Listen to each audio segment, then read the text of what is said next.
Welcome to the Economy Magazine. I'm Benjamin Chong Alfares with a look at the main reports in the global economy. Coming up today, a Franco-German council considers building a European network, and the Central African Republic faces a food crisis as peace remains elusive. First, a look at the headlines. The Russian ruble dropped further to major currencies, reaching a historic low to the euro.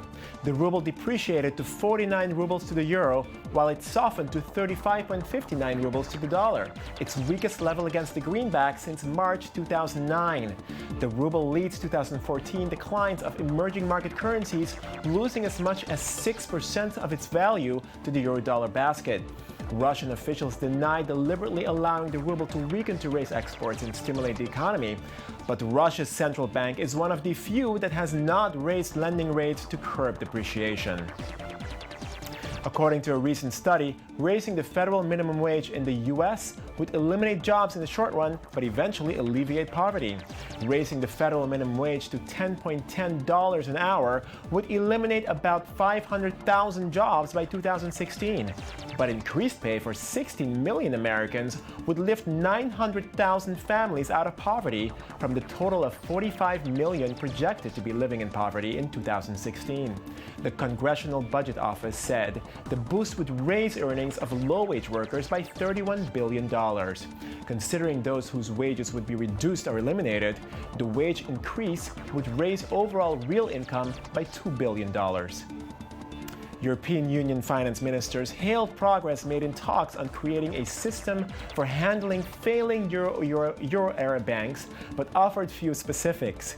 Finnish Finance Minister Jutta Urpilainen told reporters the details on the compromise remain unclear, but the atmosphere is constructive. The proposal for a single resolution mechanism to cover the costs of saving or shuttering lenders is the next phase of the EU's banking union project. Ministers are racing to reach agreement on the bill with the European Parliament before the Assembly adjourns for May elections. There is also a reason of economic urgency. We need to put the banks right, and we need to give clarity on the banking union so the financial markets in Europe can function again and support economic growth.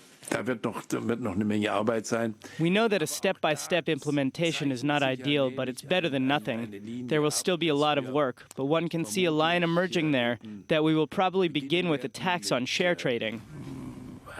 France's Peugeot family loses control of its automobile dynasty as it brings in China's Dongfeng Motor and the French government as major stakeholders.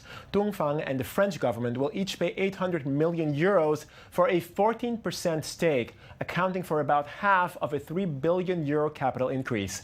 The capital injection turned state-owned Dongfeng into one of Peugeot's largest shareholders.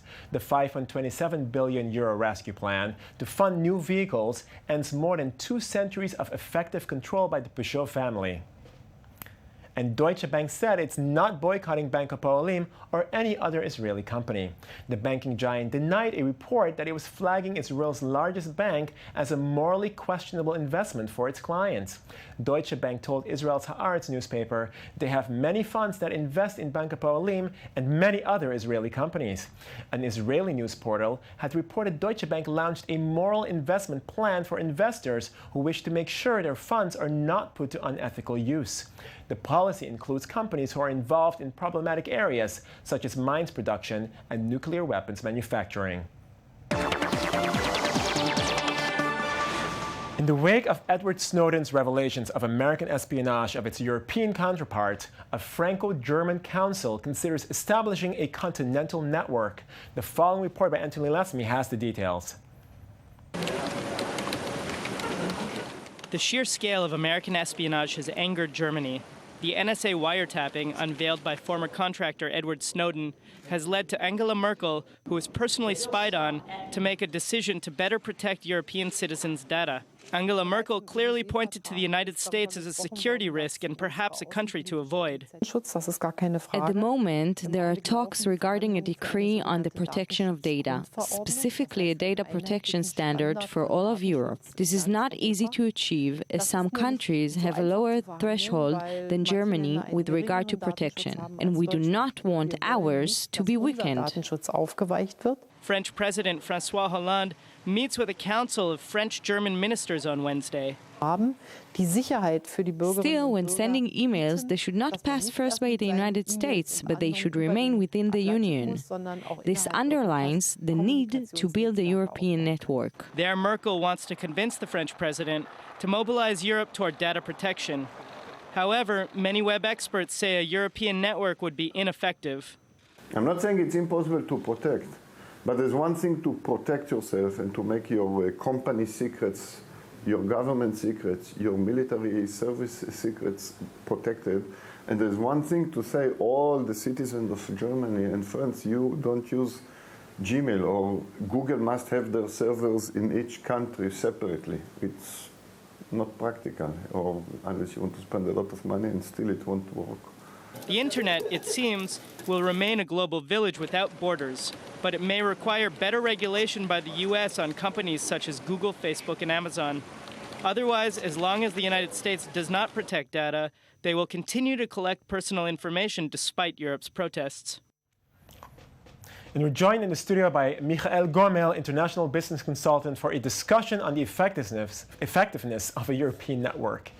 So, Michael Gormel, thank you very much for joining us. Very welcome. How viable and how possible, how feasible is it for Europe to set up its own network?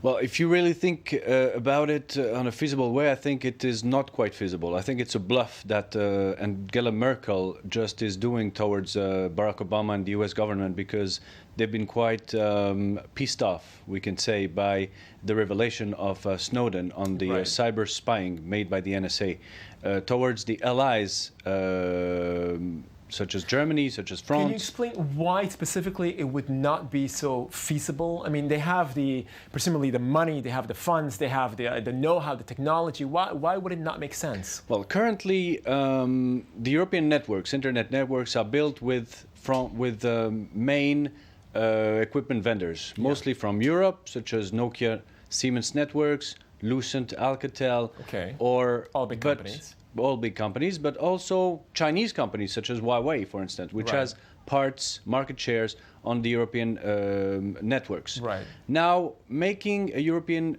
internet, what does that mean? That would mean cutting it from the rest of the world. That would mean that if you would send a message to a friend of yours on Facebook, to an American friend, for instance, it would not be able to go there.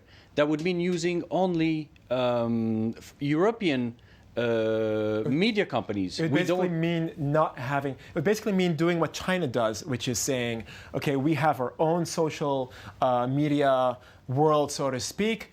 You only use Weibo and Renren. You can't use Facebook. You can't use Twitter. Absolutely. Absolutely. So for that reason, it would not be feasible. Well, I mean, for the government itself, though, I mean, surely they can do this, no? Well, I think they will not be able to implement that.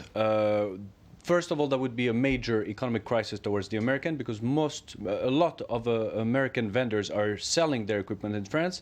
That would mean a ban.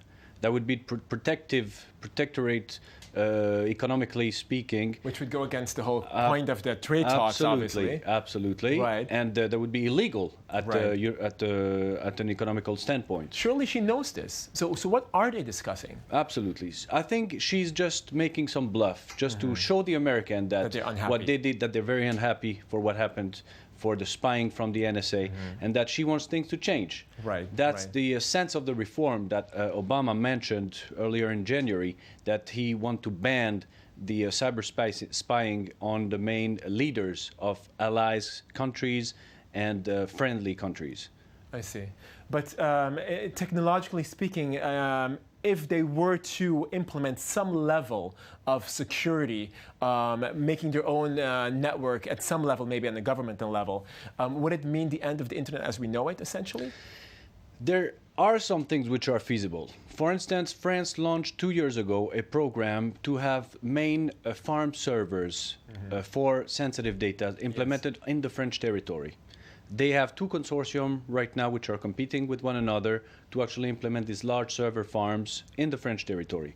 But that would be to be able to store some very sensitive data. Right. If you are using Facebook, like we all are in Europe, if you are using Google, Yahoo, YouTube, anyway, whatever you are publishing, or the videos that you are publishing, or your photos, or your chat is going through American networks. Right. So unless we are able to build such kind of social networks in Europe and keep using only them, that's probably not feasible in the short term. Thank you very much, Michael Gomel, for your contribution. Michael Gomel from Amedis Consulting.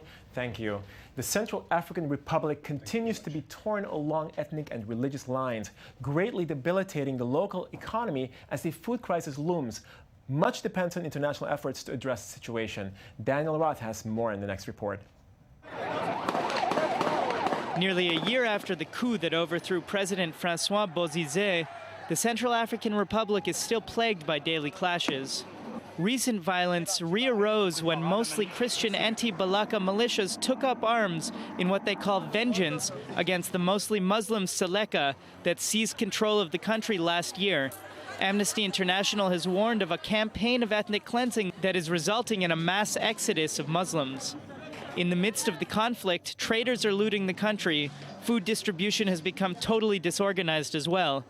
Prices are rising as the risk of shortages of staples is increasing.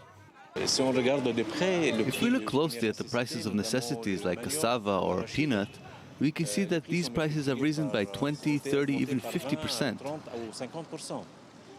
It's because the farmers are hiding their goods, because there is no security. The small amount of produce the farmers have produced keeps being stolen on the roads during transportation.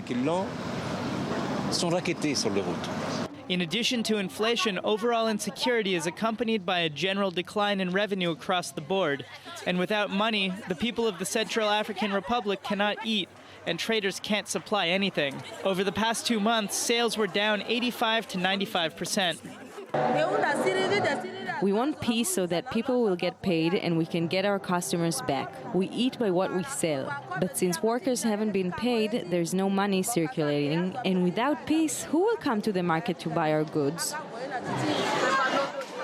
The situation is such that some NGOs, such as Oxfam, are talking about the risk of a major food crisis. The challenge now is to secure trade routes to allow supplies to get to Bangui, including a strategic access that connects the capital to Cameroon. Last weekend, 23 trucks from the World Food Programme, responsible for about 27 tons of food each, managed to reach Bangui. The African Union-led mission has announced it will now provide 3 escort convoys per week between Cameroon and the capital of the Central African Republic. And we are now going to Media Watch for a look at all the different media in the world with Daniel Roth. So Daniel, I understand that we're talking about robots again. Yeah, I love robots. You are a robot. I am a robot. Yeah. I kind of move and talk like right. one. Al Jazeera had this piece. There's been a lot of talk in the media about robots taking over our jobs. Mm-hmm. Robots are replacing people in factories. Robots are replacing service jobs. Right. Restaurants are no longer going to have servers. But when you look at the numbers, actually, the U.S. is at around 6.7% unemployment, which is to say that its unemployment is going down. Robots aren't really taking jobs. What's happening, the reason why there's a recovery in the markets and sort of a corporate recovery and not a recovery among Main Street, as they say, is because people aren't getting paid enough. Right. The jobs are not paying enough, and so people can't spend money on the things that they need to buy, which in turn causes jobs to be lost. So we're not really seeing a situation of a return to the Luddites where, people were so concerned about machinery sort of taking over your job, which in the end actually showed that was not the case. Yeah, so, this piece is really saying, look, there needs to be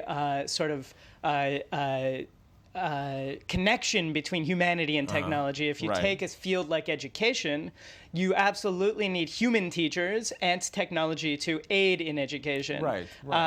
And if you can just transfer that to other fields, other industries, then you start to see how technology can enhance work environments and enhance the way people work. And so the piece is really saying, don't worry about technology. What needs to happen is focus needs to be put not on stopping the robots from taking over, but on having fair wages and having worker protections so that people can then go out and consume, spend money, and kind of and keep the economy going the way it had been going People in the have 20th. to stop being used like robots rather like people, and then robots have to do whatever robots do. Basically. Exactly. Okay, so what next? So PS Magazine had a related piece talking about scientists. A lot of people talk about this lack of scientists, lack of engineers, and this piece is saying it's not really a lack of people, it's a lack of positions. That Right. if you look at academia, for example, there aren't really tenure track positions coming about. Most people have to take adjunct professorships. They don't get benefits. They don't get paid enough. They have to take second jobs.